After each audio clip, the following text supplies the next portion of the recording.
The views and opinions of the hosts and guests are their own and do not necessarily reflect the views of the management and staff of Guardian Radio.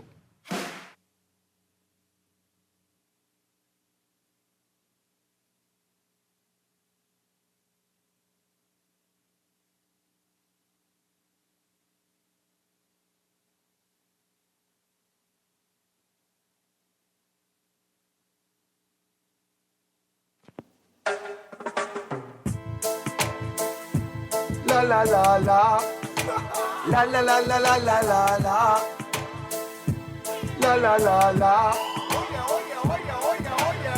I represent Bahamian people. I from Nassau, Bahamas, big up Baytown, bro. Where I from Baytown, bro. Right between West and Augusta, where them two roads meet, they call it Wilkinson Street. Manners and respect was like a sign blank check. It seems the ones that come in after quick to disrespect. You see, this life in the ghetto never easy. So many hungry days break till it grieve me. Way I doing the best I can, trying to turn my dollar to 100 grand. I represent the ghetto people. I from Nassau, Bahamas, big up Baytown, bro. Where I from Baytown, bro.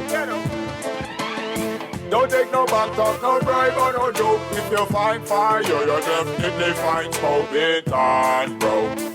Where I from Baytown, bro. Baytown, I say up and running. Caliban say my show boy don't ever give in. 7 years of farming, watch the crops them coming. True they see a humble thing, the lion sleeping. But they hating for no reason. Only God that I believe in, living. Watch them only pass through for a season. God bless, I go weed them. I represent the ghetto people. I from Nassau, Bahamas, big up Baytown, bro. Where I from Baytown, bro. Don't take no back talk, no bribe or no joke. If you find fire, you definitely find smoke. Baytown, bro. Where I from Baytown, bro. Ah, my son, that boy, what happened? Huh? Straight to the Baytown, boy, from Baytown. Where you doing to me, man? All out. Again? I represent Bahamian people. I from Nassau, Bahamas, big up Baytown, bro. Where I from Baytown, bro. Don't take no back talk, no bribe or no joke. If you find fire, you definitely find smoke. Baytown, bro. Where I from Baytown, bro. Good night, Bahamas, and welcome to another edition of As every Friday at 6:30 to 8 p.m. on Guardian Radio 96.9 FM. I'm your host, Valentino, host of the talk show Inside the Inner City. It's a show talks about what happens inside the inner city, what happened in government and in the church that's affecting us inside the inner city. There are some requirements that we require from our leaders in the country, and for many years, like 40, 50 years, has been denied to the Bahamian people. So we can talk a little bit about that on the show. So I'm going to give you the numbers, 323-6232, 325-4316, 325-4259. Yes, and we're going to have a wonderful conversation tonight. Just recently, we had a hard-working homicide in the country, which resulted in the discovery of a 12-year-old who attends Anton Rogers School. It sent shockwaves around the country, made a lot of people, heart skip a beating, feel the pain for that young girl. It's because in the Bahamas, from the elderly who was mistreated, from my perspective, from a family and the home, to this incident concerning this 12-year-old who was found unresponsive, who used to attend under the Rogers School.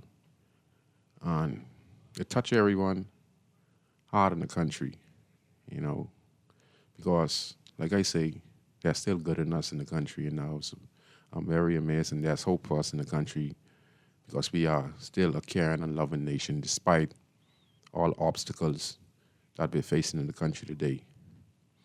And we have had incidents like this repeatedly in the country. And 2-1, there's someone being held in custody and questioning.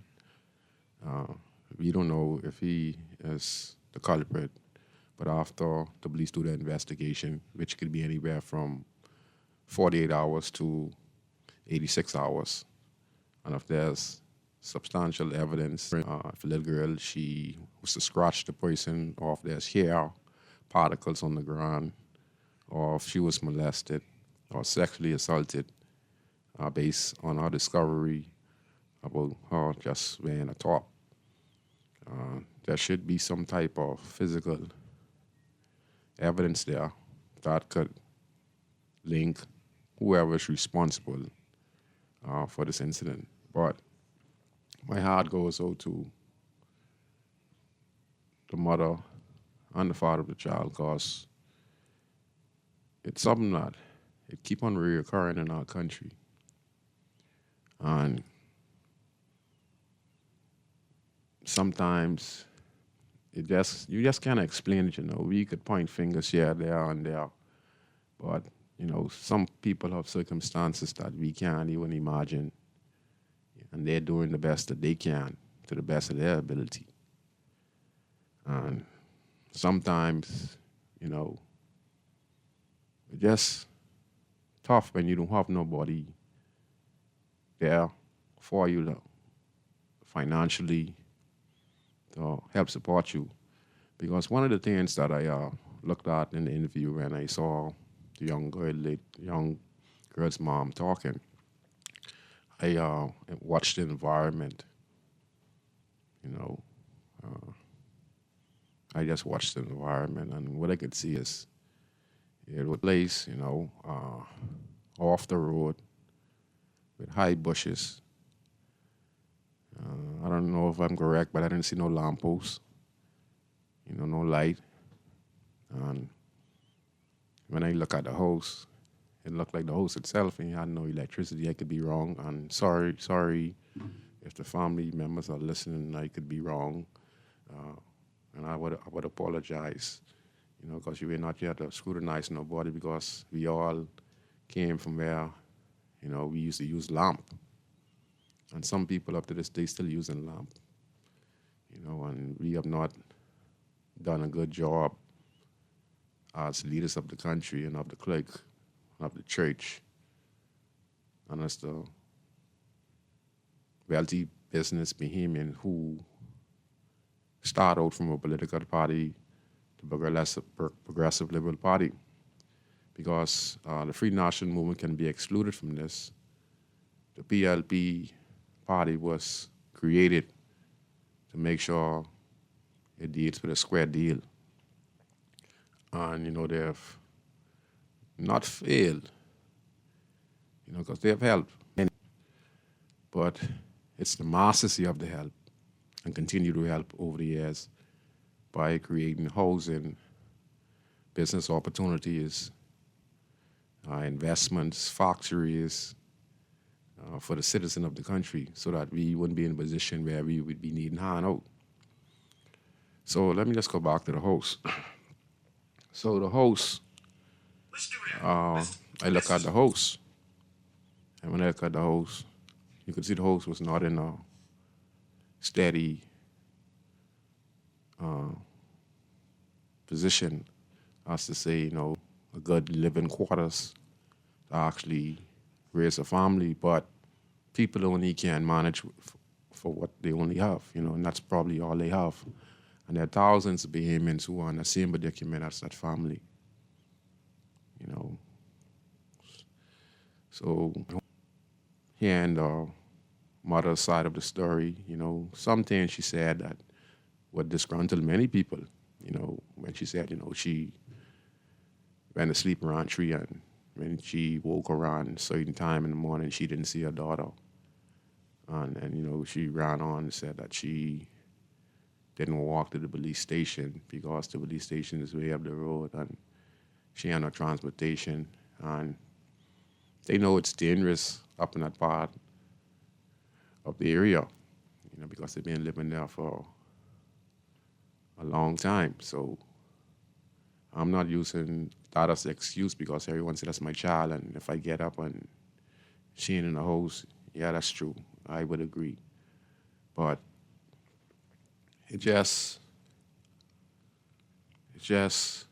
when she said that she take medication and that she took the medication and that, she fall asleep. And it ain't that some people are careless, parents, It's just that some people are in a position where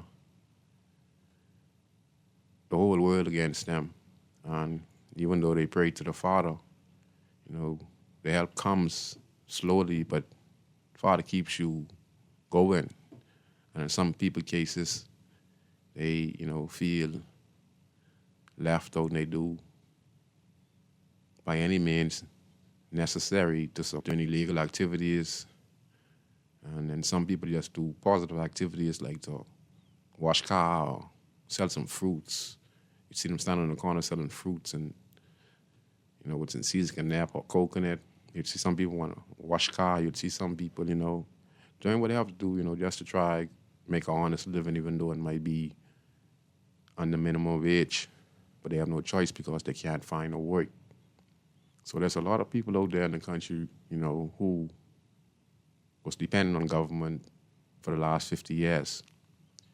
And some of the things that was said, that the lady said, when she talked about the village, she's right about that as well, because she said that no one's going to stop. As they see them walking on the road and give them a ride. Now, that don't mean, I don't take this wrong. Many people say, well, that's her prerogative, she's supposed to make her life better, and et cetera, and et cetera, and et cetera, and et cetera. Maybe you're right what you're saying as well. But the problem goes way far than that. The problem starts from when we put people and elect members of parliament. The party put people in this position to get the people to fall in that direction to go to the voters' table and vote, a political party. And when we do that, we're hoping that they would provide some type of insurance of dealing with the poverty issue, dealing with the crime issue, dealing with the poor treatment in the government facilities around the country. I'm talking about, the treatment you get by the hospital. You wait on, you call BBL, you have to wait on an hour. You call the cable company, you have to wait on an hour for them to return your call. You're always on hold. You go by national insurance, you try to call national insurance, Then there's high taxes when we go to customs and et cetera. So there's a lot of things going on in our country. So people are going through a real tough time. So let me go back to the point I'm trying to say. We elect leaders as candidates, and then they become parliamentarians, and they become leaders of the country. They have the power to change the dynamics of how the country succeeds. Now, I've heard out of the politician smoke, I've heard from former Prime Minister, Prime Minister Hubert Alexander Ingram. I've heard from Deputy Prime Minister, who now is Prime Minister of the country, the Honorable Philip Brave Davis. I've heard both of them state in their own different ways that, if you give the politicians more money, then they will need to do what? Okay? So we're hearing that both of them said it in different tone of voice or expression, but both of them said it. Hubert Ingham said it. Then a few years later, the Honorable Prime Minister, now sitting Prime Minister, Honorable Brave Davis, said that. So what that's trying to say? It's trying to say that politicians go on there and they end up holding positions of power.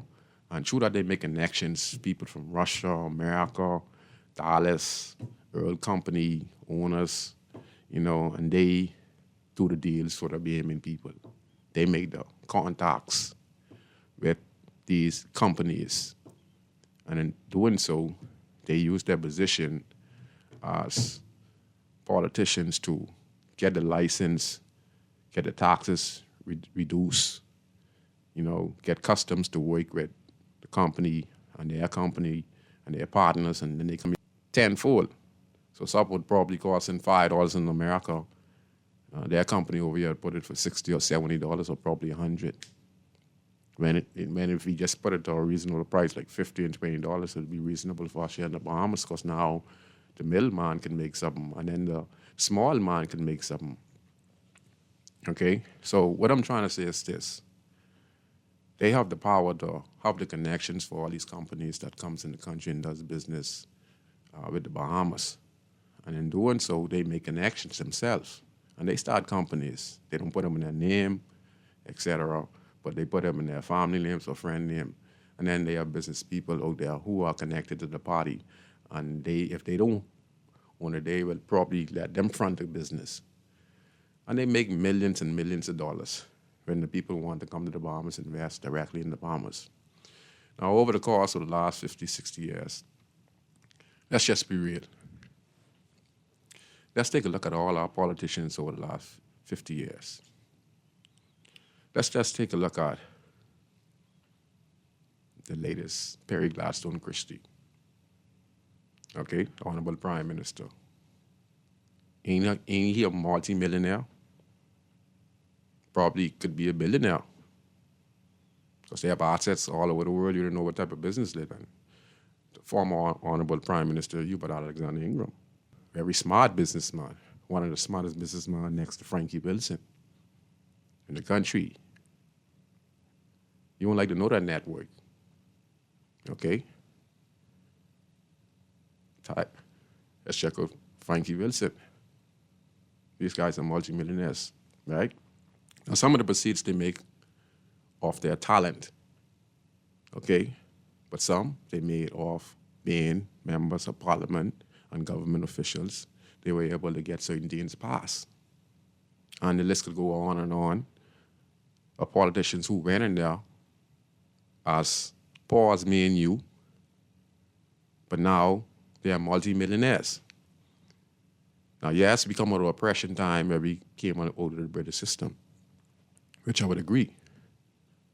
And we wanted to trend the tide so that now we can empower our set of people who were coming out of the slave era, because we just getting independence now. We just won the government, etc. So now we end up forming a political body which lead to this, which in half of the BMN population supported this party, because the election was close now. Remember now, it was tied at 18-18, I guess. And Sir Randall won. What's the difference? Him and Alvin Brennan to get it 18, and then I think it's 19 if I'm correct. Okay? So it was close. The UBP was close. The PRP went by 1 seat. People ain't like Sir Randall, who was given a blank check. He was the one who decided who was going to be the next government of the Commonwealth of the Bahamas. He could have said, the UBP. They gave him a blank check and tell him, say, write what you want. And this one was mentioned. I read the book, That Fate That Moves the Mountain. Honorable Poison. He saved a lot of us. He saved the whole Bahamas, actually. And he was given a blank check. And they told him, said that those guys over there, this other kind, a lot of the blacks who were the PLP, He said that they ain't gonna betray you, you know. They ain't honorable like you. You looking out for the rest of the Bahamian people. You understand? But despite all that, he gave us one vote, and we became the government of the Bahamas. And in that deal, it was to leave no one behind, and you call it a square deal. And if we look over the last 50 years of politicians, some did it business-wise, okay? Some have companies now, but if you look and trace it back, you'd see the majority of their funds were obtained not illegally, you know. They just used their position of power. Okay? They just use their position of power means that they have they have the connection to tell the MP who is in charge of BPL to see how we could get that current turning on and do some procedures to make it quick, fast, and you understand? They have credentials in different departments that they could get things done quickly and fast. So all I'm trying to say is the money accumulated from these politicians over the years and business people who connected, right? This was the funds that's supposed to trickle down to the people in this country so that lady and many others in the country wouldn't be in the position they're in today. The money is just being collected in a small pool over a 5-year period when government come and go. And when one government goes, we don't know if they carry $1 billion out of the treasury. Then the next one come in, and they might carry $1 billion. But if we were to not be so greedy and let the funds trickle down the issue in the country, we wouldn't have the prison full of 1,700 inmates who I feel is the biggest threat to the country. Because we could have all the police on the road, but we are people who, because of circumstances, go to prison because it starts in the community.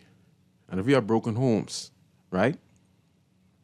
And then these kids grow up in these inner city community, and then they are doing small crimes because they have the hustle, because the needs and the finances from the top that the politicians who, like I say, some rightfully deserve because they have their businesses and stuff like that.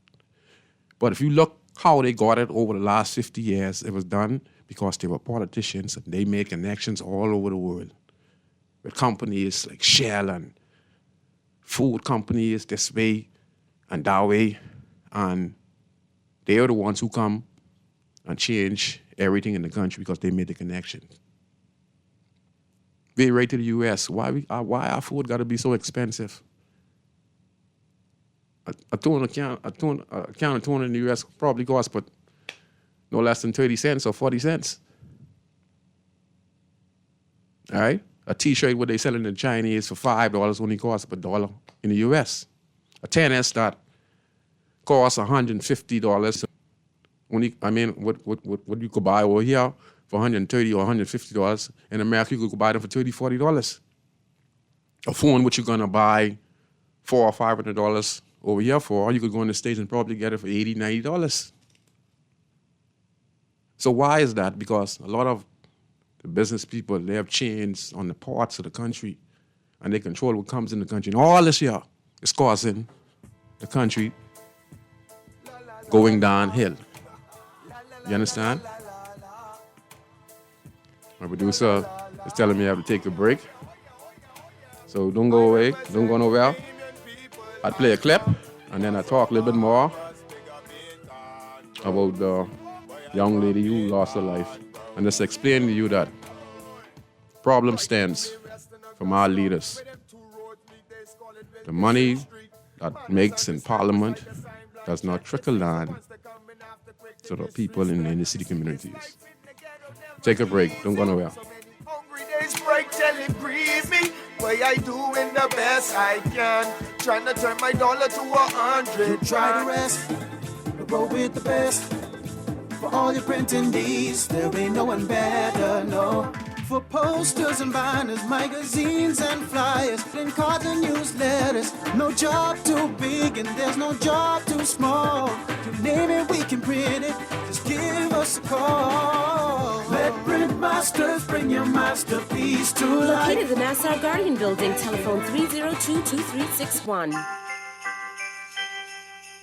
It turns out that there's more than one special gift to give that special someone this Christmas. Consumers are searching for the perfect presents and the right prices, so what better way than to place your products or services in the Nassau Guardian's Holiday Gift Guide? This year's Christmas shoppers will be sure to find that special something for everyone on their list. For an all-inclusive price, you can have your ads published twice in December in the Nassau Guardian's Holiday Gift Guide, in addition to 10, 15, and 30-second commercials, and not to mention a web ad on the Nassau Guardian's website. Advertising deadline is November 29th, remember. For more information, contact your sales agents or call the Nassau Guardian Advertising Department at 302-2300. That's 302-2300, and ask about our Holiday Gift Guide Media Bundle. You won't want to miss this opportunity. Ring in those holiday profits by placing an ad in the Nassau Guardian Holiday Gift Guide. Beulah gal, can you believe this? We are now the patrol queens of the neighborhood. We now large and in charge, so we need to check out what's going on in everybody's yard. What about that gun that we know that Junior and his homeboys just ran out? Can we report that too? Of course we can. But we could be in deep trouble if they find out. We need Beulah. When you call Crime Stoppers, they just answer your call in Miami. So then we can report everything? Guns, where they hiding the drugs, who shoot who part of which gang, or who disturbing the peace with the loud music and the motorcycles. Then our neighborhood will be the best in the Bahamas, and everybody gonna want to come live here. And then our house price will go up, gal. So what we waiting on? What's the number? If you see something, say something. Let us all pitch in and stop the crime before it's your time. Call 328-8477 from Nassau or 242-300-8477 from the Family Islands. Or text us through the Crack Crime Bahamas app. Stop the crime before it's your time. This is Guardian Radio 96.9 FM. Fresh news, smart talk, all day.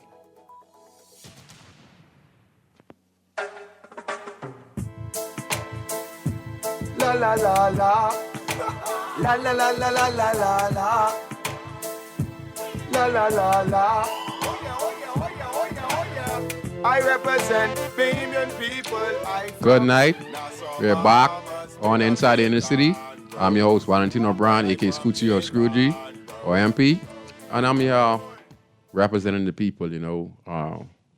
Like I said, I feel deeply that many people wouldn't understand what I'm trying to say. But the money that our parliament, and we don't know their asset. They don't want to declare right now as we speak. Okay? How much money do you think they're going to accumulate in 5 years? Yeah. Win or lose the election. We've seen reports of MPs building houses after 3 years, getting special privilege, customs, immigration, all this stuff. How do they get it? Because the connection of their party structure. They're the government of the country. And this affects us now. They deserve the come of life of poverty. You think I don't like to see Travis Robertson, a poor young boy, go in politics and come out successful and be able to build his house and help his mom and help his family? That's what it's all about. You know? I respect that. You can't take it from him. I respect that. He come from nothing. You know what I'm trying to say, Rolly? I respect that because he come from nothing. He come from these struggles and stuff like that, and he becomes successful, and continue to climb, and he still was able to help a few people along the road. I can't help everyone. That's the goal of each and every individual in the country. But I'm saying in many cases, if you look at the money they accumulate, and if they just have a heart, and, get some and empower others. You understand? All that to yourself, man. Go have one of the charity organization, and if you're in a particular community, see one of the 2-3 old houses and stuff like that, and buy them, and, hear a case like how this family was, and assist a person like that. I just want to play this little clip. And then I'll have a little talk on this, and then we're going to talk about the food industry. 12-year-old Adriel Moxie says she was on Facebook on Wednesday when she saw that police had discovered a girl's body on a track road not far from their home. The 32-year-old reported her daughter missing early Tuesday morning after she failed to return home from her after-school activities on Monday evening. She's a Gemini. She likes to talk and to communicate and hear other people talk back to her. She was fun loving. She always liked to go to her extracurricular activities. She just loved to have fun. At around 5 p.m. Wednesday, police alerted media that the body of a female child was discovered on a track road off Faith Avenue South. Officers said the girl, who they believed to be Adriel, only had a shirt on and a piece of cloth tied tightly around her neck. Since the shocking discovery, Moxie and her live-in boyfriend, 35-year-old Ethne Wallace, have been the subject of criticism on social media for their actions and alleged in the hours leading up to and after Adriel went missing. On Wednesday, before Adriel's body was found, the then worried mother told a reporter that she fell asleep at 6 p.m. before Adriel returned home from school, adding that she only woke up at 3 a.m. to still find that Adriel hadn't arrived home. Many questioned how Moxie could fall asleep without ensuring her daughter was home safely. She told me she had taken a strong dose of medication for her schizophrenia. I take very heavy injections. I take Invega Sustenna, 150 milligrams every 3 weeks. And first week after I take it, I be drowsy. I be really drowsy. And that's what happened. I stayed up until like 9:21 because usually this church buses bring her here like by 9:30, 10 o'clock if she had church. So I say, let me just wait. And I was waiting for the call from the church people so we could walk out there and get her. I wasn't watching nothing interesting, waited, and I fall asleep. The medication I take is very strong medication, and it's made me drowsy when I first take it. And that's what happened. Then there were questions over Moxie not immediately contacting police when she woke up at 3 a.m. and didn't see Adriel, instead waiting until daybreak to start their walk to the police station. Walking from the bar here, it's 3 o'clock in the morning. You want us to leave from out to Michael Road police station. When you get to the police station, the police ain't gonna drop you home, you know. They ain't gonna drop you home, because I done been there before. They ain't gonna drop you home, you gotta walk back. I say I could come first thing in the morning. The time I can come 3 o'clock in the morning. What was the police going to do at 3 o'clock in the morning? Well, they can't do it 6, 7 when we start walking out. We leave out 6 o'clock in the morning and start walking to the police station. You know how far the police station is from here? Meanwhile, Wallace says he has seen people accusing him of being involved in Adriel's killing. He denies any involvement. They didn't know I ain't like that. They're seeing the boys ain't like that. Everybody who know me, they didn't know I ain't like that. I don't know what they come up with these talks and everything for. He don't like this girl and everything. I know. They said, Adriel just like the people who live in, they up there on the stretch, they was just like, Adriel is just like these people, bro. They talking about we living behind the bush and everything. Yeah, we behind the bush. We got a house behind the bush, bro. Adriel was cool. Like she said, she liked to talk and everything. She do her things after school and everything. Hey. I don't know. He has I don't know. Everybody saying all types. They didn't know I ain't on that run. Whoever know me, they didn't know I ain't could do that. They people them calling me, telling me, my auntie and uncle tell me they thought I was locked up and everything. All what they saying on Facebook. They know it ain't true. I spoke to Moxie and Wallace at their home, which is located deep in the bush off Faith Avenue South, about a 5-minute drive from the main road. Moxie says that while many are showing concern for her daughter now, she questions where the support was when Adriel was alive. Every day we gotta get what we can eat for the afternoon. We gotta clean up and get groceries, what we could cook for the night, because we don't have no fridge here. So we can't buy the meat and say, keep it and have food for this whole week. We just have to buy the food every day by day. So every day we make it happen, and sometimes you just don't prioritize everything properly. So the situation didn't go on, but they can't say that. And everybody talking, everybody have a village, but where was Adriel's village? Where was Adriel's village? Everybody can say they see her. If you see her, then Gonna give her a ride in the back and everything. Nobody's gonna give us a ride in the back here. The grieving mother is urging members of the public to be their brother's keeper. If you see somebody need help, help them. If you see somebody need a ride on the road, you help them. But everybody is passing straight coal on this road, right? These people walking with grocery. If we don't try and hike a ride down, we'd have to walk the whole way from Fayette Avenue South by the gas station. That walk is 45 minutes. And from 45 minutes to nobody to give you a ride? Reporting for the Guardian News Network, I'm Jared Higgs. Yeah, I just wanna comment on that real quick. Now you hear the lady say they have to worry about what they're gonna have to eat every night. They don't have a fridge. You understand? That means they don't have no electricity in the house. So you have a young lady who live in a house. So she have to go and have curricular activities just because she need to get these things wherever she goes. So when she go to the school or when she go into church, that's a chance to really express herself, you know, because they say she like to talk. You understand? But the sad part about it is you see where they live. You understand? No light, like she said, no look like there's no lamppost. You understand? The area is bushy. And I'm going to say this again. Don't think I'm harsh for saying this, okay? Every loss of life in the country, I feel it. Trust me when I tell you this, especially kids, because I love kids, okay? But this is going to continue to happen in our country because there's still more of these individuals in Fox Hill Prison who get released. When they talk about the statistics saying that 90% of inmates are going to come out of prison. If they are not properly rehabilitated, and if the community is not strong, means that the community knows when you're coming out, the community has a lot of business people in the community.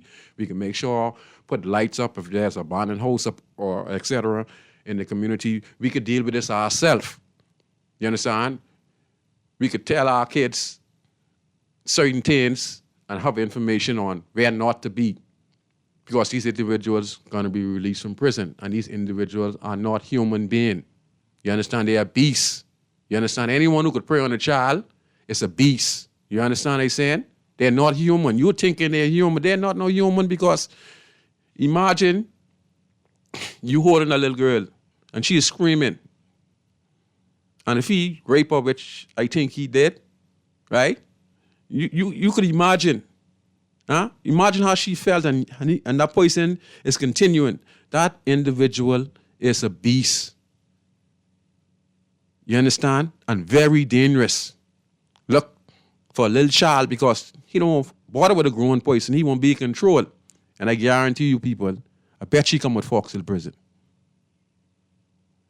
I bet he's a person who came out of a modesty problem.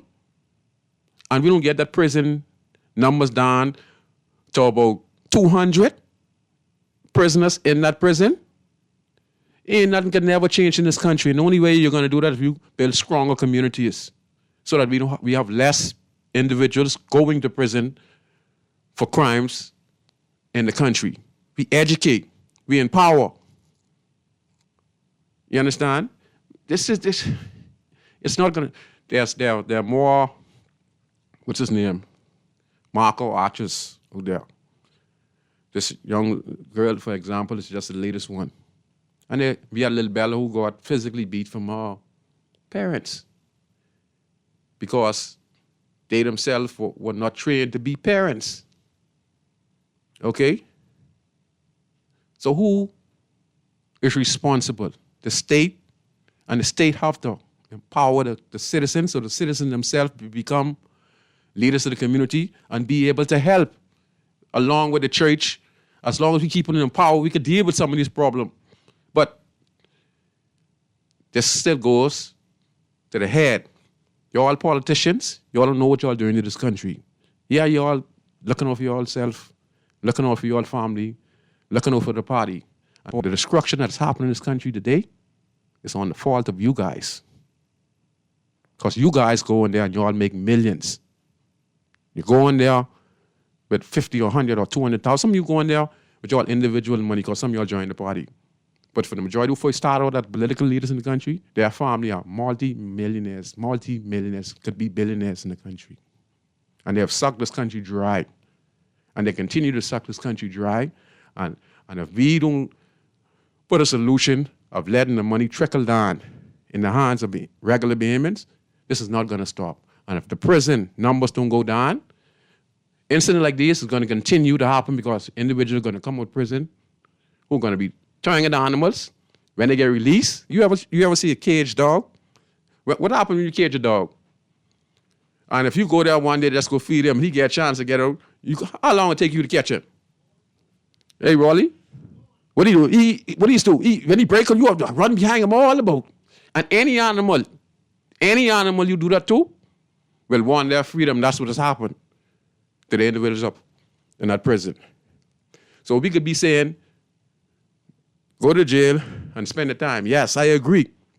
But we need to get ahead of the problem so these guys don't go to jail. Because when they go to jail, they get 10 times rougher, 10 times more dangerous. And when they come out here, some of you, the lion come out, wild lion come out, and the rest, y'all, the sheep.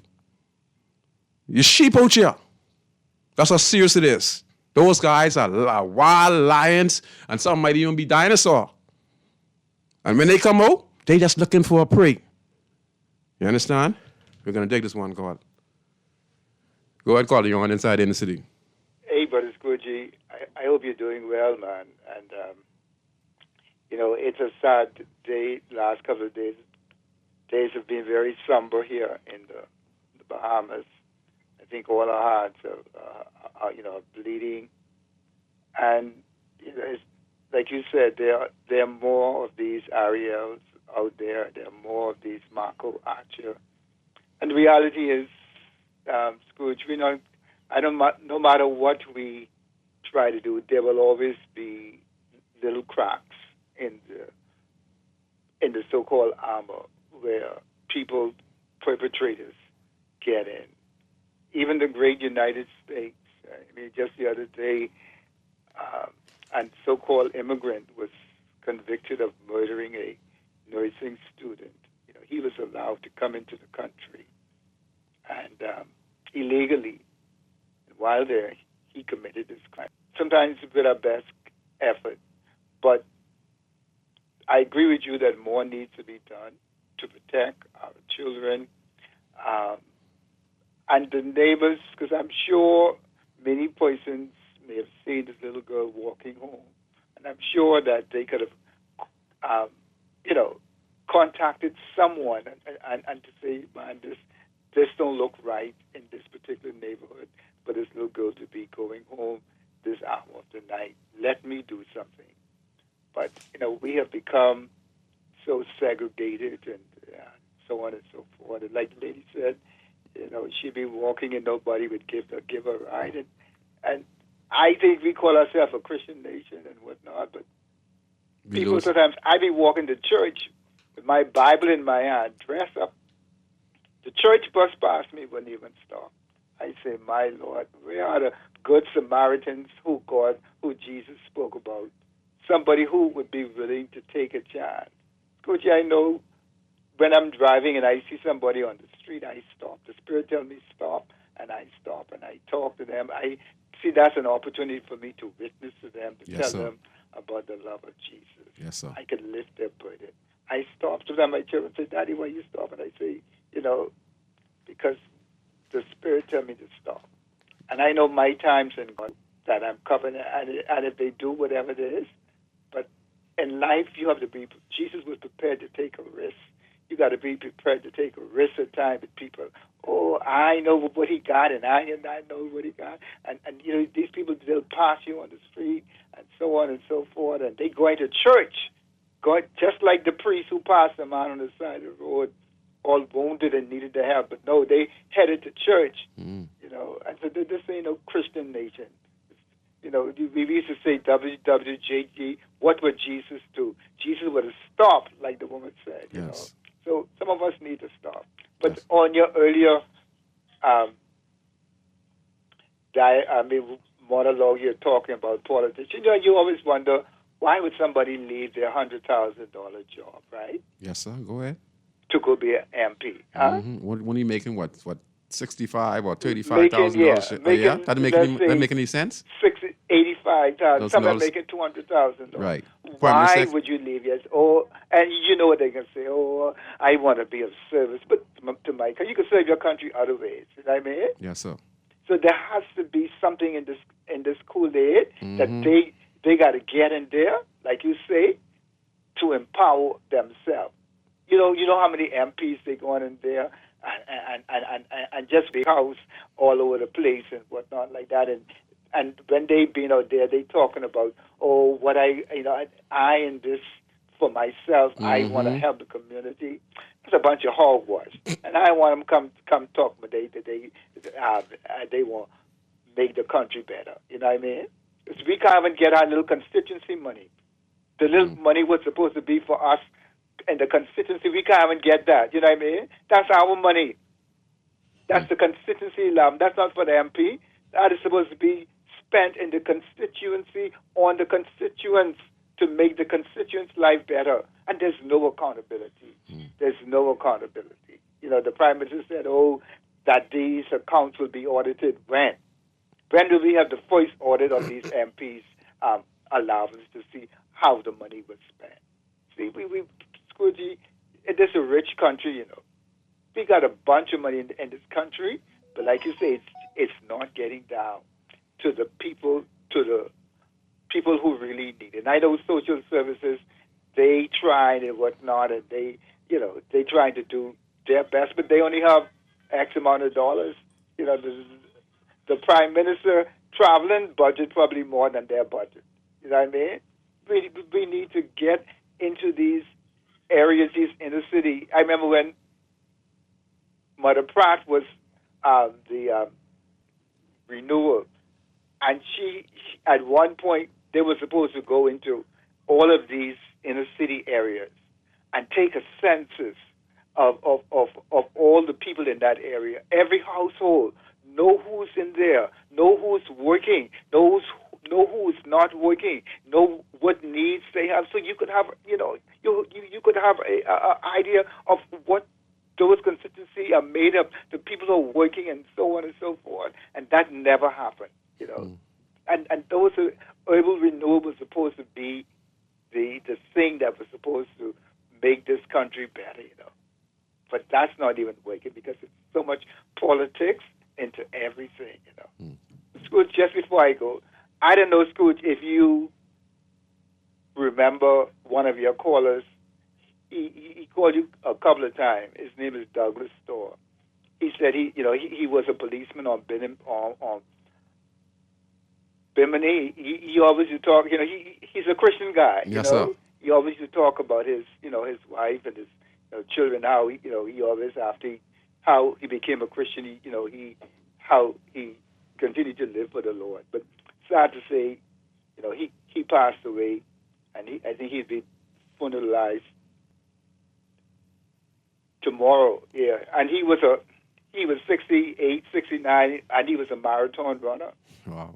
Yeah, you know what I mean. But that just goes to show, that all of us have a expiry date, buddy. Yes, you know what sir. I mean? But Yes, sir. continue to do what you're doing, buddy, until you can't do it no more. Thank you very much.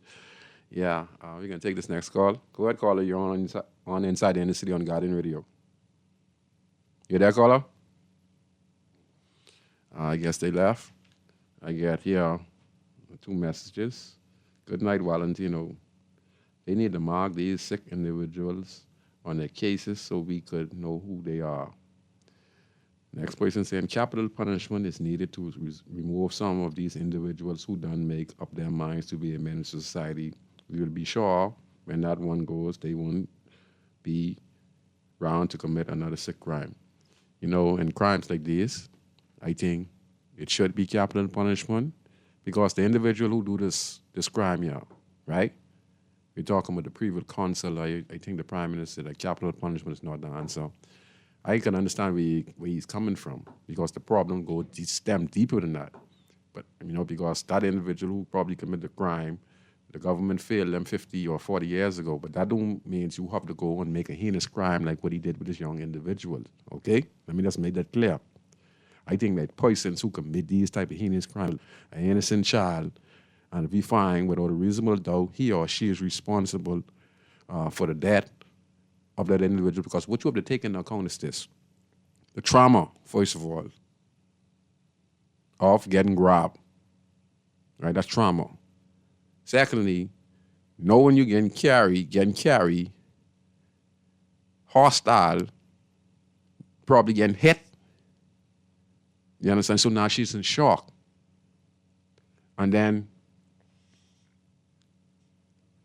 the rape part, a 12-year-old, and if this is an individual who is 30-something or 20-something, you know, have a high sex drive or ain't had sex for a long time in and out prison, so you know the damage. Why is that young girl, sorry for expressing like this, went through. So who's me and you? We wasn't there, but we could imagine. We know what going on. The police don't have to tell us she was sexually molested. The police don't have to tell us that. We know what happened. But they have to do the procedure where they have to get an autopsy and et cetera, and et cetera. But we know that.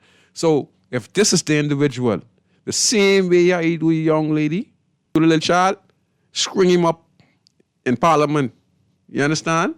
And lamb hang, and then let the whole nation know that in the Bahamas, you're born with children, this is what's going to happen here. Simple as that. And if you kill anyone innocently in this country and we find out that's you, you get neck pop too.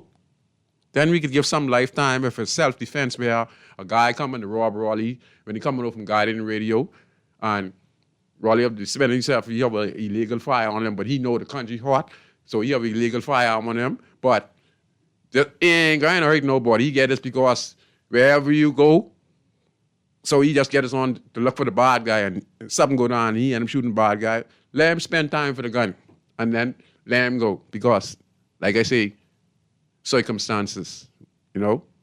But in cases like this, we shouldn't hesitate to pop a guy neck. This is the voice of the voice. We shouldn't hesitate. And toot one eye and see no one getting neck pop. But in this case, a child, anyone who deal with a child, you get a neck pop, or a grandmother, you get a neck pop. Simple as that. Next year, you get a neck pop. Because your case ain't going on for no 2-3 years. I can make sure this case, within 12 months, we can have this finished. Just like how we could do Clayton Fernando, when he got shot. When I used the commissioner, in his case went, and then the MP, Craig Cornish, his case was tried in that short period of time. We want to see the same thing happen with cases like this. Good night. Go ahead, you're on inside in the city. Scrooge, how you doing, man? I'm fine. All right, listen, just to echo the previous caller, you know, I've made mention of that. Like he said, we need a census that would go to house by house and actually have people register where they actually live and what they do. Just like he said, we need that. That is very, very important. Yes. In addition to that, I think you probably need to create something where people who would voluntarily give their service to the community service, maybe you can call them community guardians, like experienced people who retired from the police force, the defense force, and concerned parents that can probably walk the streets and during school, when school out, to assist and do it rotating, maybe on a 4-hour basis, give their time voluntary to protect the community. Yes, sir. I think in addition to that, we should just close down these bars at 10 o'clock in the night. You know what I mean? Yes, sir. Close them down at night in these communities. You know, if it's not on the outskirts where lock some stuff down. Because the bars are in the community. You were correct. Yeah, yourself. I mean, if they're going so to 12, 1, you know, we should just say, 10 o'clock, it's closed. Yes, Which you don't get carried home. Yes, I agree. We should not allow drinking on the streets after that time, walking around. We shouldn't even allow kids to be going to the food store no more. Yeah, no, but I'm saying if we could create something called community guardians. For example, let's say if you have a platoon in every area, everywhere you have the urban renewal center, which would be the command center, right? Then people can volunteer that time, and we use a medium by walkie-talkie, and we walk in streets and looking at things, and you know what I mean? But I think what is critical, just like the previous caller said, we need to know who's living where and Yes. what they're doing. Yes, sir. This is important. We need to go Yes. back to Reformation. It's crazy to have people just walking around and we don't know who they are. Now, in your we're not saying to accost the people and do No. it, but if we know if you're living in this country, you should have a place of residence so we know we can identify who you are. Yes. That's all I'm saying. We're not trying to victimize no one. But if you're here, we need to know why you're here and what you're reading, and we have to stop playing with it. It's a matter of national security. Yes, because you could commit a crime, but you have no identification. You come in illegal in the country, and so that means you could get away with anything in the country because the police can't even- catch up with you. Scrooge, in lieu of the new president that's coming in January in the U.S., if they're going to deport people here, and we don't know where they're going to live and what they do and all that stuff, what's going to happen then? How we keep a control on it?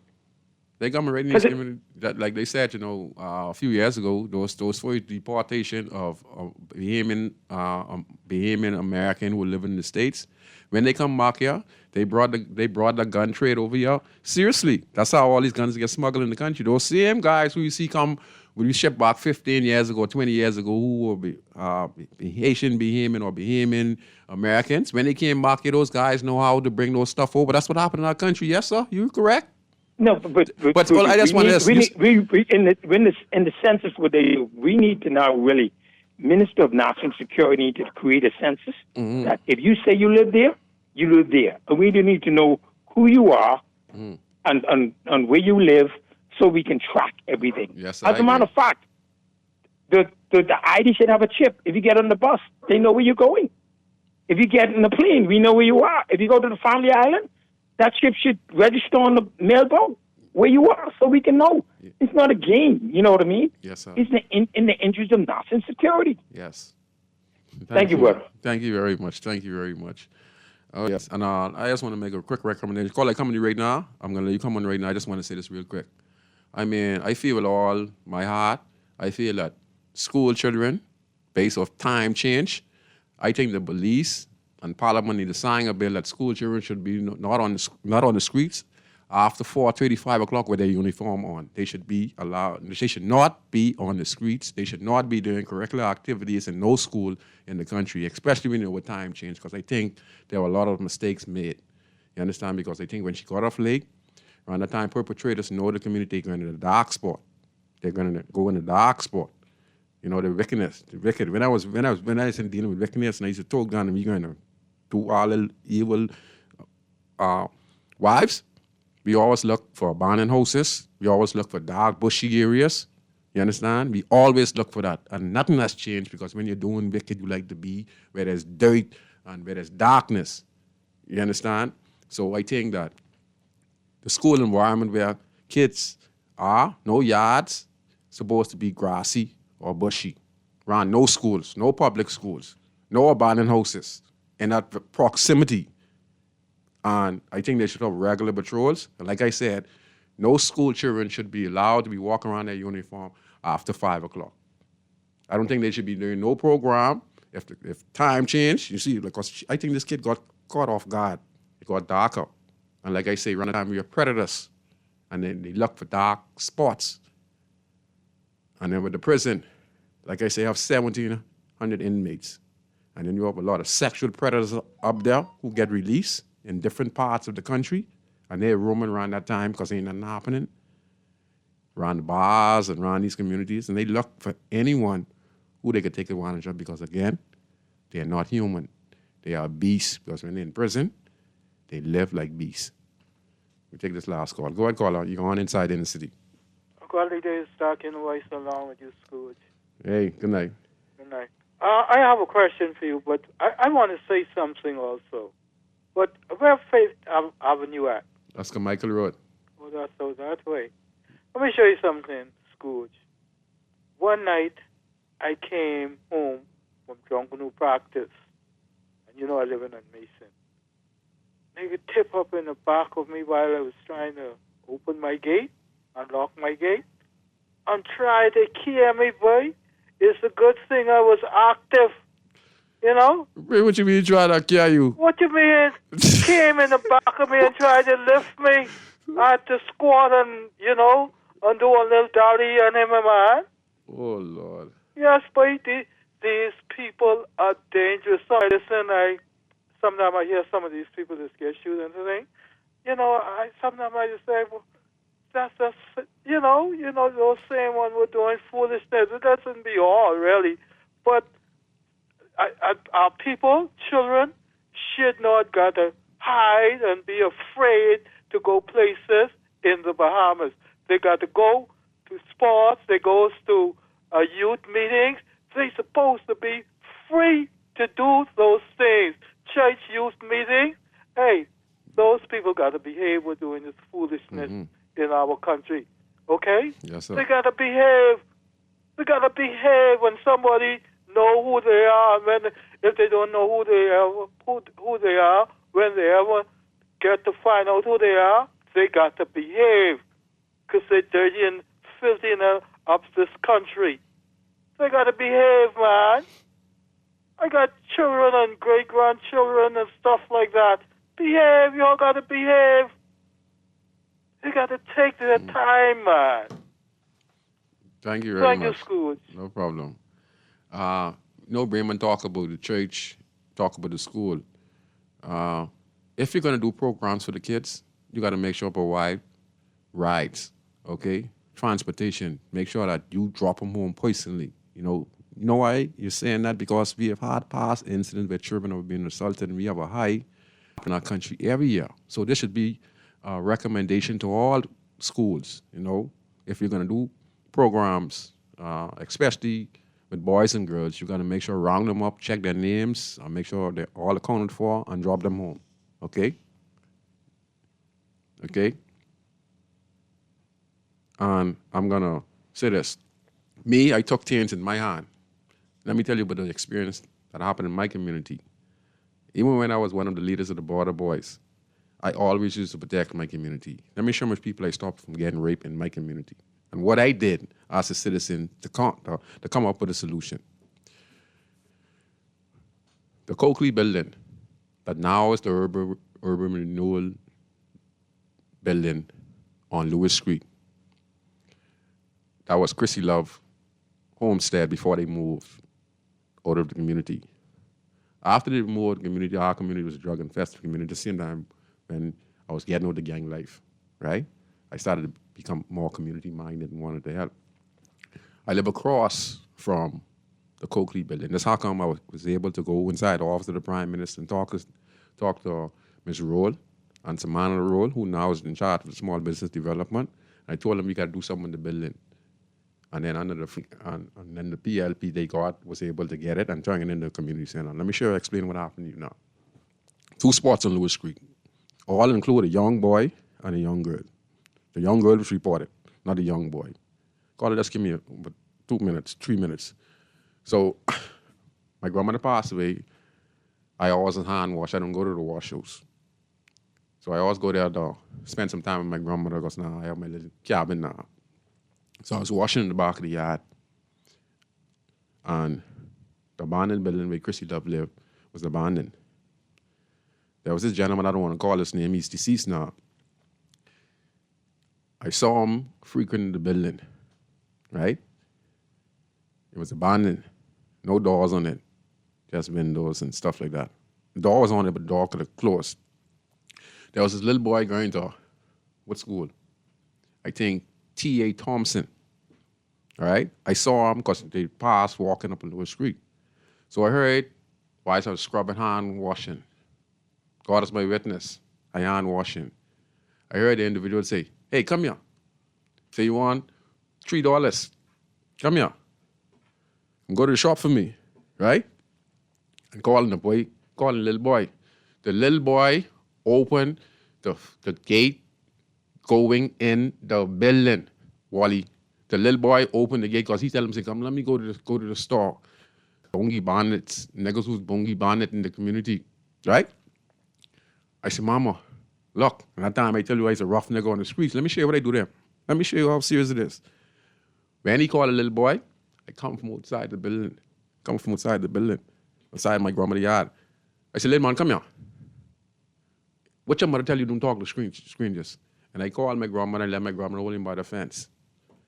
I called a couple of guys down the road. I said, but y'all come here. Right? You know, everyone look up to me. I said, I'll bring him out there. And you know what we do to him? We wipe the floor with him. Okay? We wipe the floor with him. A few years after that. Now that's why I was able to get that there and talk to the government for that to turn into something useful in the family. Mr. Gibson heard the plea, who owned A1 Signs, and he came and he fixed up the building and he ran it to the government. That was an abandoned building, and a little boy was going to get raped now. Down the road is a Jack Johnson gardener that Mr. Branson and his family helped me fix up for the community garden because, again, and then my friend Jeff Mitchell, he was working at Caribbean Landscaping. Earlier, I think it was a wedding. A little further down from the same house, you know. Chrissy loved them houses on the left-hand side, and Jack Johnson was 2 houses from my grandmother's house on the right-hand side. There was this guy, I call his name. His name Mouche. Not the Mouche rhyme with us. This was different Mouche. Not the Mouche, my boy Mouche. It was a different Haitian Mouche who was around in the area, and he was a robber. Because in Haitian, they call you Mouche.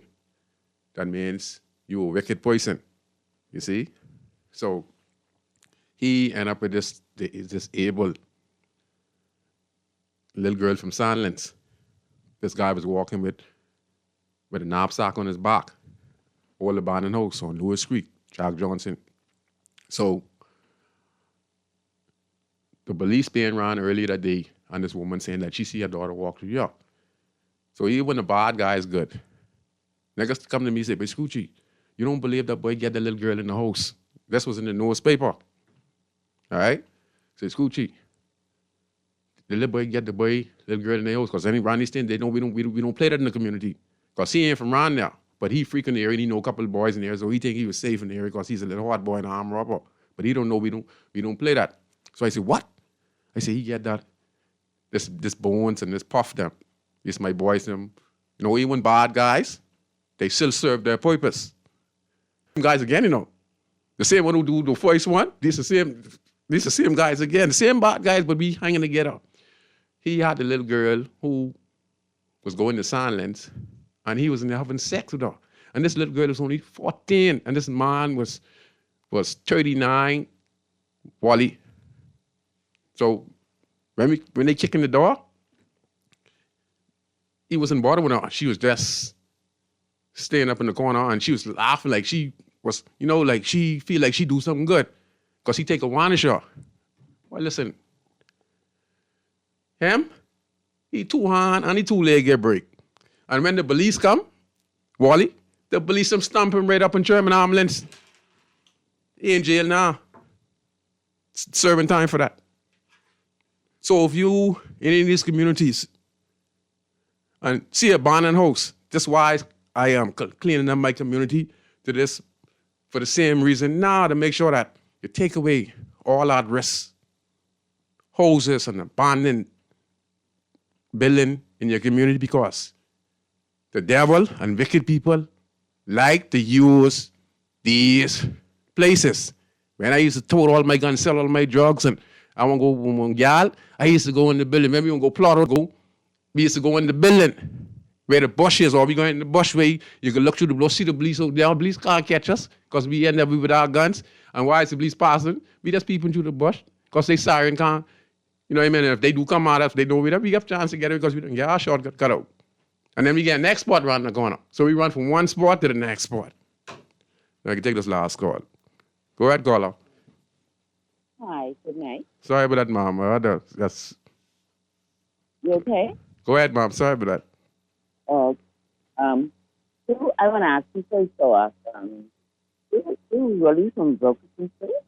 Say that again? You have your theme song. Oh. It says broken space.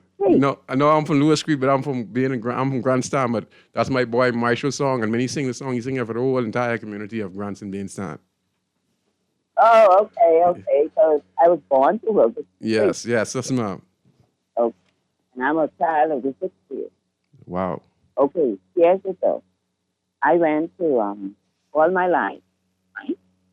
I went to a school called Vanpoint Primary. Where you see teachers teaching now, Yes, ma'am. that is Vanpoint Primary. What it was? Vanpoint Primary. Van Voigt Priory. Van Voigt. Right. Yes, ma'am. It's Vanpoint Primary. There's UC teaching. Now, also, Yellow Elder Primary. But we had buses. All right? A solution to this problem. We had buses. Yes, ma'am. We had school. Then I went to Uriah McPhee, all the way in Camp Road. But I lived in Yellow Elder Garden.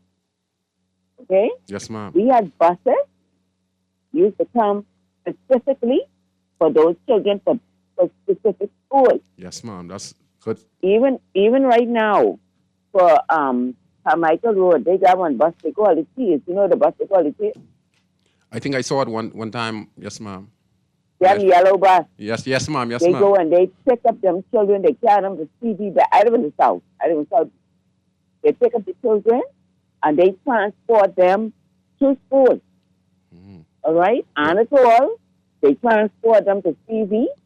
You be on the bus stop or whatever. And say, no, we need to go back to that. Yes, ma'am. I do agree. No 1,000%. no public transportation Yes, ma'am. No more or nothing like for that. school children. Thank you. Yes, and ma'am. And if you ain't in place, guess what? They're DW up the couple bus. They're H.O. Nash up the couple bus. They're C.R. Walk up the couple bus. They're all the primary school got the couple bus and telling the kids and we know exactly what area So the kids that going ain't to. happening now. What we need to do. Go back to doing that. Yes. All right? If you for CV better and you need to be transported wherever you're living, be on the bus stop and you be there and you get home. Yes, ma'am. Okay? You know, late night nothing. No late night, All right? nothing. Go back to that. Yes, ma'am. That's why I tell you, I'm a child of the 60s. And it, Okay? and it work really And well. that's what it used to be. Yes, Go ma'am. back to that. Ain't no more late night or nothing like that. And we need to bring the I throne up. mean, that's a little small contribution. No, that's a right? big But it'll contribution, help, ma'am. It's a big contribution because it make all the sense in the world. right? And stop this. The bus on the buses now, they're saying that it's all about money, right? If you in uniform, you got to pay $1, right? If you out of uniform, you got to pay $1.50. That's a public transportation, and they stop that. Yes, ma'am. Stop that.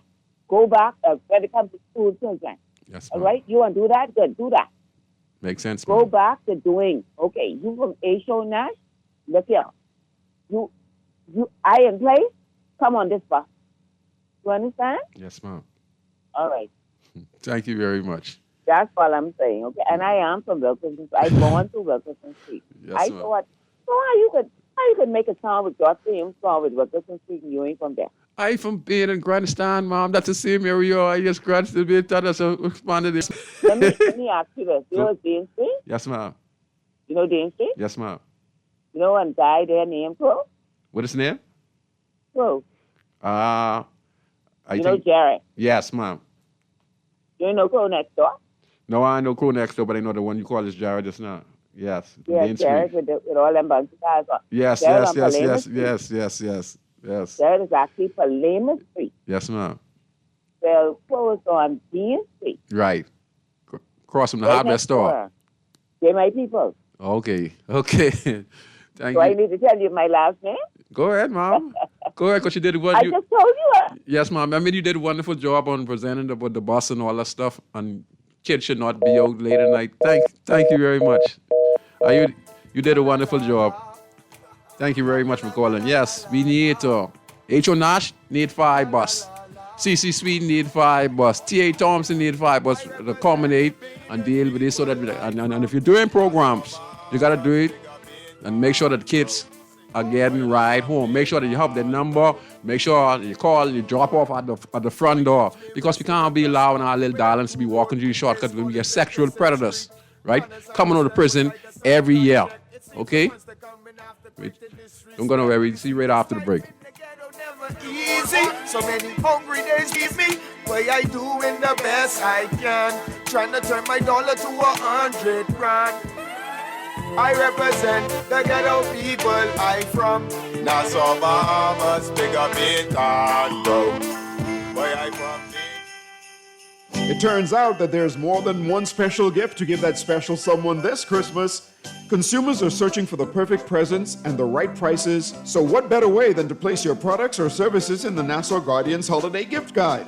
This year's Christmas shoppers will be sure to find that special something for everyone on their list. For an all-inclusive price, you can have your ads published twice in December in the Nassau Guardian's Holiday Gift Guide, in addition to 10, 15, and 30-second commercials, and not to mention a web ad on the Nassau Guardian's website. Advertising deadline is November 29th, remember.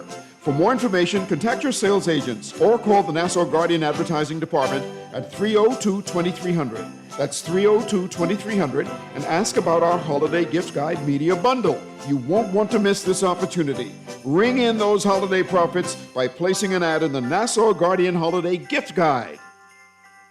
Beulah gal, can you believe this? We are now the patrol queens of the neighborhood. We now large and in charge, so we need to check out what's going on in everybody's yard. What about that gun that we know that Junior and his homeboys just ran out? Can we report that too? Of course we can.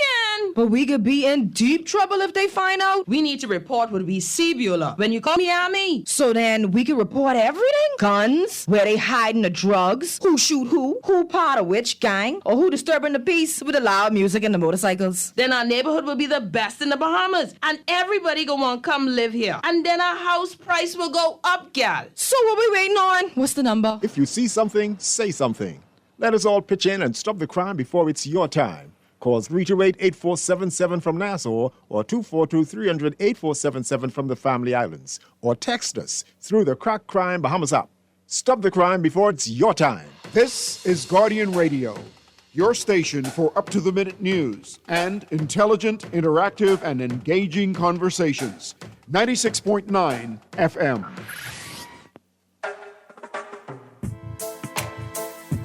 La la la la. La la la la la la la la. La la la la. I represent Bahamian people. I from Nassau, Bahamas. Good night. We're back on Guardian Radio. My name is Valentino, a.k.a. Scoochie or Scrooge, or MP or Governor, and we're having a conversation concerning some important matters that have been happening in our country. And again, like I said, someone said capital punishment, the punishment is not a solution. Why he's saying that is because he knows very well that, we have a serious crime problem in the country, and capital punishment would be a slow process. The reason why I'm saying that is because, remember now, we have 100 murders per year. Our judiciary system only can prosecute about 20 cases per year, okay? Mind you, we have, 100 murders per year. So if we only could prosecute 20 murder cases per year, show me the percentage. That means there is not going to be no justice for Bahamians for a long, long time. He said also that we're going to have a backlog case of 10 years. He's not actually telling you the truth. We have a backlog of about 20 years because we keep on having 100 murders per year. And the prison itself cannot hold 100 people charged with murder in Foxwood prison every year. So they don't have no choice, don't care how serious the offense is, right? They have to release individuals who are in prison, who are charged before the court, and give them bail because they need to make space for the set who just coming in 2024. So those people who get charged now, the set who been in last year before last, going to have to get bail to make space for the set who the judge just sent to jail, right? So they're going to put them set on record, put them on a file, get them the anklet bracelet, and then they're going to put them on the street, hold the volume of individuals committing heinous crimes in the country. And that ain't even attempted murder, that ain't even the rape, that ain't even the armed robbery. All right? You understand? That's how serious this is in the country. You all don't understand what's going on in our country. I could tell you this. I don't need the prime minister or no one who get no bachelor's degree to tell you these things. I can tell you these things because I can analyze these things. We are in serious trouble. We only could do 20 murder cases per year. And how much conviction we're going to get for that? out of that. So where's the justice for the BME people around the country? Because your case backlog for 10 years, and basically, if we keep on committing 100 murders this year, watch this now, 170 armed robbery, 60 attempted murder, then we had cases what going on from last year, year before last, then I get bring guilty for murder, I got appeal. So now, a backlog again. Then if I lose again, I appeal again. You understand? Boy, listen, I ain't lie. Hey, the devil who put the system together, but he bad, but he must give me A+, boy. Boy, we can't win this. We can't win this, people. We got to see what the position we in. I'm telling you that you go and do your statistics. If you have 100 murders per year, the prime minister's stake, and watch this, everything is 90. 90% of the guns getting smuggled in the country come from the U.S. 90% of inmates in Foxville prison got to come out. We have almost 90% of child abuse happening in the country. We have almost 90% of divorce in the country. We almost have 90% of poverty in the country. Only 10% of the population making the money. You understand why? You see how high, listen, boy, see, you could pull for your party or whatever you want, or talk this God and Jesus, whatever you want.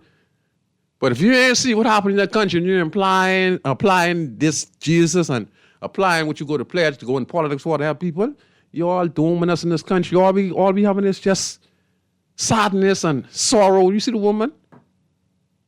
Sadness and sorrow all around the country. The morgue full. I said the mortician come on around in January, Wally, and the mortician say, when we had 27 murders, and then some people die of heart attack and kidney failure and diabetes, he say, they didn't want to take no more body. They were dying. You see, eh? People, you ought to know what kind of trouble we in this country, you know. We in some big trouble. We can't just go on as usual, and because everyone up in arms right now with this little girl. Next couple of weeks, next couple of months or next year, we have a same incident just like this again, and we'll be right back here again. And we'll be saying, hang this person. See, like I tell you, as long as the prison there and the gentleman says something's going to go through the cracks, you can't stop all crimes. We got sexual predators, right? We got murderers, right? But we don't have to have this high volume in the country. It's too high in this country, in this small country. Why so high in this country? No, something ain't right. Poverty is the main issue with this. And Christianity is being driven out because people don't see the Christian in people.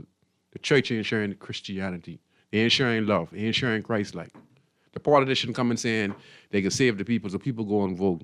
Man, look, taxes go up. Nothing happening. So what you left to do? Right on the 5 years, you put it in the next government, and at the same time, every government will leave 1 billion grand missing to the treasury or more.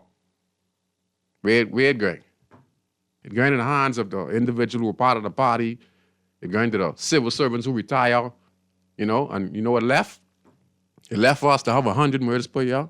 It left for us to have 90% of the inmates in Foxville prison is going to come out, and we're going to have some sexual predators who coming out and is going to come and prey on the vulnerable in these inner city communities where the communities are not empowered, where there's no business people, where there's no development, where they could go and hide in darkness and then prey on some of their children who we all could feel it for that individual, because you never know who child is going to be. So we're supposed to know what is going on with our prison. We're supposed to know that the people up there are monsters. Some of them, the sexual predators.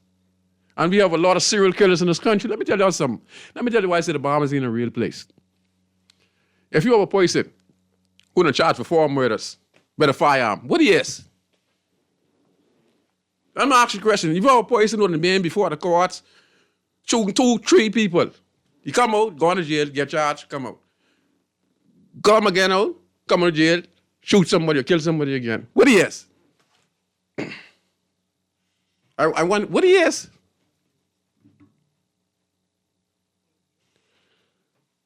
We in some serious trouble in this country. Last call. Go ahead, caller. You're on Inside in the City on Guardian Radio. Hi. Yeah, it's me again. Go ahead, Mom. Yeah. Listen, I'm from the inner city. Yes, ma'am. Have you ever seen a 21-year-old or a 28-year-old who's a grandmother? Go ahead, Mom. I'm asking you. No, you break up just now. I couldn't even hear that. You broke up. Okay, can you hear me now? Yeah, I can hear you now. Okay. You're seeing a 28-year-old who's a grandmother? Why she keep on breaking up? I'm breaking up again? Yeah, when you say 28-year-old, I can't hear what you say after that. Okay. Have you seen a 28-year-old woman who is a grandmother? 28-year-old? Yeah. Boy. It's possible in this day and age. It's possible. Many cases could be like that in the country because some of these grandmothers get pregnant at the age of 13. Yeah. And you know something? I think they need to go check out this thing. If you have, and I'm going to be short with this. Yes, ma'am. If you have a grandmother, you need to go check out the whole family. Yes. Jane Monroe is saying that he's checking out the mental, and I agree. Hello? Yes, ma'am. Yes, ma'am. I'm listening. Go ahead. Right. He's checking out. He's trying to do his best with that. He's checking out with, the mental problem with some inmates and all of that, right? Yes. Have you heard that? Yeah, I'm on board the Ministry of National Security. I got to talk about it when you finish hanging up. Okay. Now here, so you want me hang up, eh? When you finish, I'll explain. Okay. But I think he needs to go and check out, right, the mental capacity regarding what's going, the mental social capacity, what's going on in this country. Because if you find, nobody can have to hello? Go ahead, ma'am. I'm listening. Nobody have to report that. No. Okay? But if you find that you have a grandmother, 30 years old, or a grandmother, 28 years old, how old do you think that child, the baby mother is? The grandchild mother is? Probably with 15 or 16. Pardon? Probably 15 or 16. This is underage, right? Yes, ma'am. Okay, check that out. No, go ahead. You right, ma'am. You don't need. You right. That is what I'm saying. It's happening in this country. Yes. All right. Nobody have to report that. But if you find the clinic where they go to get them immunization or whatever, yes, right? You find that's happening. You 30 years old or 28 years old, and this your grandchild. Yes. Listen, call the police. Yes, ma'am. That's how old the mommy is. The mommy of the baby is. Wow. Thank you. Yeah, I can answer a question. She talked about what Van Monroe, the Minister of National Security, said. That was a report being done by, what's his name? I got Dr. David Allen. His secretary, Kiva Bertel. I'm a part of that board of the Ministry of National Security, who was one of the advisors who talked to them, to the team of people at the Ministry of National Security. And Joan Clare, who now is the commissioner at the Bahamas Correctional Institute. Center, what do you call it? The Bahamas Correctional Center. Now, he talked about the social issues of the inmates at the prison. A lot of them have mental health issues. The majority of them have mental health issues in the prison. So if they have mental health issues in the prison and they're going to be released in a community that is not stable, okay, that is poor. I mean, everyone is poor, everyone is struggling. It spells disaster for us as a nation. Yeah, Joan Clare report. Yeah, that's what the Minister of National Security is talking about. A lot of persons up there who are in prison, they have mental health issues.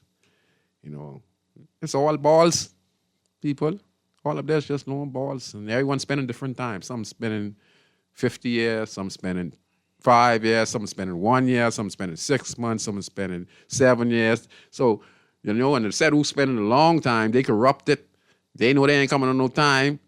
And they powerful. You know, you all think jail is like how we think, you know. Yeah, jail hard, but for up there, them guys know how to survive up there. Why think they always find contraband up there? Why think they find, every time they go up there, they find drugs up there? How the drugs get, how the phones getting there? With all the resources that the government has, they can't stop phones from coming to prison or stop drugs from coming to prison. Why? Because the prisoners, they are creative. You see, so nothing is foolproof. So that's how serious it is in the country. Yeah. So, again, I just want to comment again on the lady. You know, many of us would like to criticize her. But she said, where's the village? She said, many of you pass and see us on the streets and would not even stop. She talked about her daughter going to the church and she would wait on the church bus to come home. So she probably even thought her daughter went to church that night. And taking the medication, she blocked out 150. And then she said she's one person and she doing all she can. And she said she have to live. They don't have no fridge, so they can't buy the meat. They can't buy the pork chop, you know, in abundance and put it in the fridge. Or buy like pork chop, chicken, ribs, fish and kong because, you know, they don't have no fridge. It would waste. So what they have to do? They have to buy for what they could cook for that day. And she have to do all this. And you can see they struggling, man. They struggling. We fail them. The country failed them. We could say, well, you know, you can make your life better, but we could say that as well. But she don't want plenty children. You understand? She only have one or two. Change just tough. Our leaders didn't provide over the last 50, 60 years, and they've deprived us as citizens of the richest of this country. Okay? And that is the main reason things are happening like this in our country, because it get out of hand because we create a prison. And we start to destroy one another. And then when they come out, they come back here and they hurt people. But if we look at their childhood, if we did the things that we were supposed to do by providing the necessary tools, now some are going to make bad decisions, like I said, but it's just too much in this country. But if we could provide in schools, small business, widen programs like agriculture, we widen technology. We have the tourism industry that makes close to about $5.7 billion last year. We had 9 million visitors at our shores. If we were able to tap into that market and just start to create a lot of businesses in this country, a lot of things would change because a lot of us who got business now would be able to help develop our community and stop things like this from manifesting in our community. We have the power to be the behaving people in this country. You know, the government is doing a good job governing the country, but I'm saying really helping the people, they fail on our forefront. Let me tell you why they fail on our forefront. It's like the young lady mother. We are seeing babies in a lot of homes now. Look how much babies are abandoned in the hostels now in the country. When I was seeing it, I couldn't believe it. Look at how much children are being abandoned who don't know parents at the Princess Margaret Hospital who are on there right now as we speak. They don't know who their mother nor their daddy is. Hey, I didn't know all these stuff. You know? Look how much people going to Walter Henschel right there. He said he needed over, $20,000 or $50,000 to feed people. All right? You think we need to be in a state where we're seeing close to a couple hundred people right there by Walter Henschel every day? Huh? Every day. And they have, in their family, they have little darlings just like the little 12-year-old. And a lot of these people are in the same position. I can't even imagine how we could still be in this country and say we're a Christian nation and we're one of the richest nations in the country. And then we pass around and see the conditions. And then when you hear this woman's story, and if you look at the woman's house, you could see, light on and there ain't nothing happening, and she pleading for help. Now, she might have made some bad decisions. Like I said again, there ain't much opportunities in the Bahamas for the 5,000 kids that come to school every year. There ain't much opportunities for our citizens in this country because there are not no go and invest in. There are not no big companies that we could go and learn a trade, okay? We don't have no car factory. We don't have no fish factory.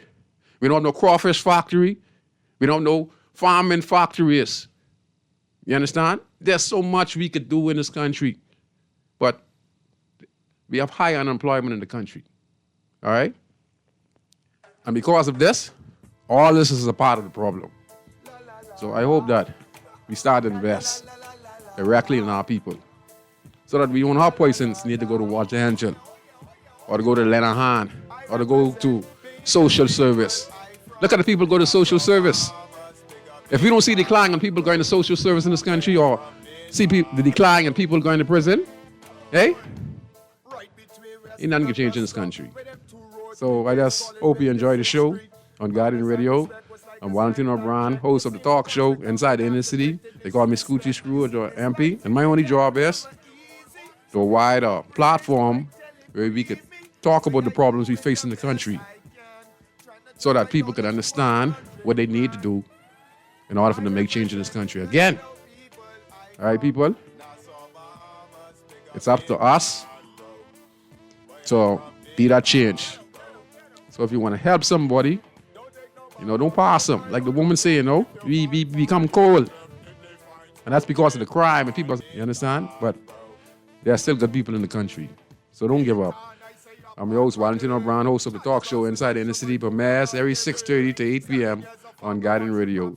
I hope you enjoy the show. And to all the callers, you guys did a wonderful job. And if God spell life, I'd see you next week on Guardian Radio 96.9. Watch them only pass through for a season. Cutlass, I go weed them.